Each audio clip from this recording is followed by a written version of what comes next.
자, 라브로프 러시아 외무장관이요. 최선희 북한 외무상의 초청을 받아서 북한을 방문을 했고 북한 김정은을 예방을 했습니다. 상당히 분위기가 화기애애했다고 합니다. 직접 화면으로 만나보시죠. 1년 만에 만납니다. 김정은 동지께서는 조루 두 나라는 동맹관계 수준에 부합되게 모든 전략적 문제들에 대하여 교내를 함께하고 있다고 하시면서 조선민주주의인민공화국은 앞으로도 조로 국가 간 조약의 정신에 맞게 철저히 우크라이나 사태의 근원적 해결과 관련하여 러시아 지도부가 취하는 모든 조치들을 무조건적으로 지지 성원할 용의를 다시금 확언하셨습니다.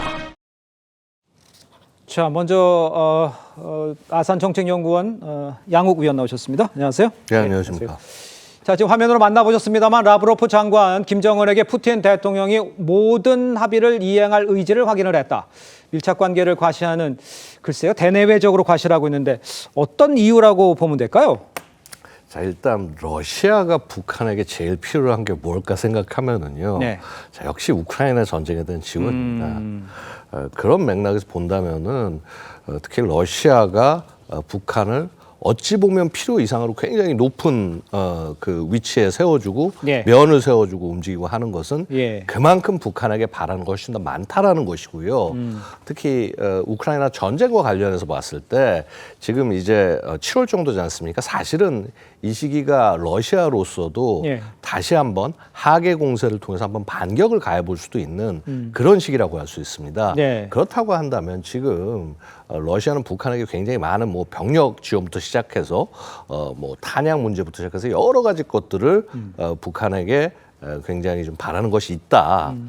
뭐 사실 지난번에 혹시 기억하시겠습니다만은 6월 17일 정도에 이제 쇼이구가 방문을 해서 그렇죠. 쇼이구 이제 국가안보 회의 그 서기가 방문을 해서 예. 6천 명 정도 지원을 받았단 말이죠. 근데 이제 그 6천 명이 1,000명 정도가 공병 한 5천 명 정도가 건설 관련 인원이었단 말입니다. 근데 네. 과연 이 정도만으로 러시아가 만족을 할까?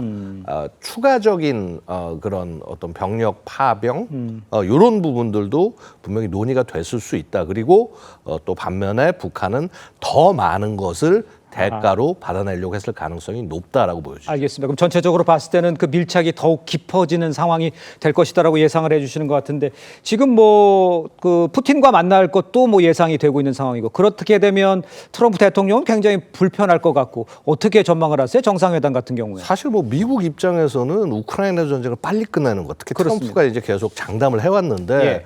뭐 아무리 늦어도 상반기엔 끝내겠다라고 얘기했는데 전혀 지금 생각대로 돌아가지 않고 있어요.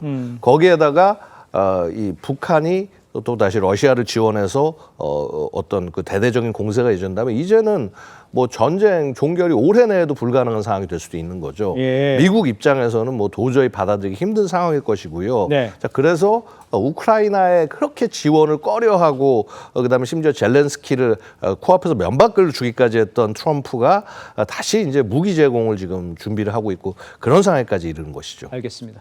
라브로프 러시아 외무장관은요 원산 공항을 통해서 북한에 방문을 했고요. 김정은 위원장과의 만남도 원산에서 이루어졌습니다.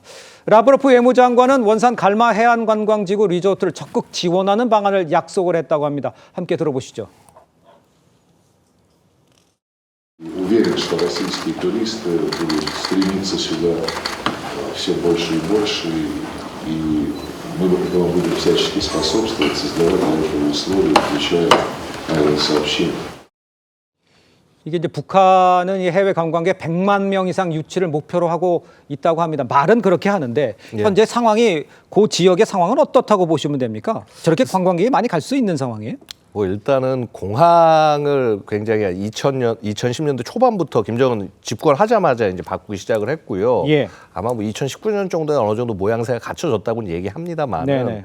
뭐 사실은 뭐 이쪽에 보고 있으면은 뭐 한 5개에서 6개 정도의 호텔들, 네.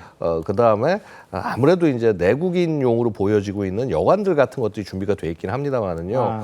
과연 이곳이 뭐 이렇게 북한이 기대하는 것만큼 관광 명소가 될 수 있을지 모르겠습니다만 사실 최근에 한 지난주에 노동신문을 보고 있으면은요. 예. 이쪽 지역을 굉장히 홍보하기 위해서 거의 한 3, 4일 동안 대대적으로 기사를 내놓습니다. 그래서 그런 면을 봤을 때 이 굳이 이 라브로프를 원산으로 부른 것은 사실 내부 선전을 위한 그런 측면들도 충분히 있어 보입니다. 예, 알겠습니다.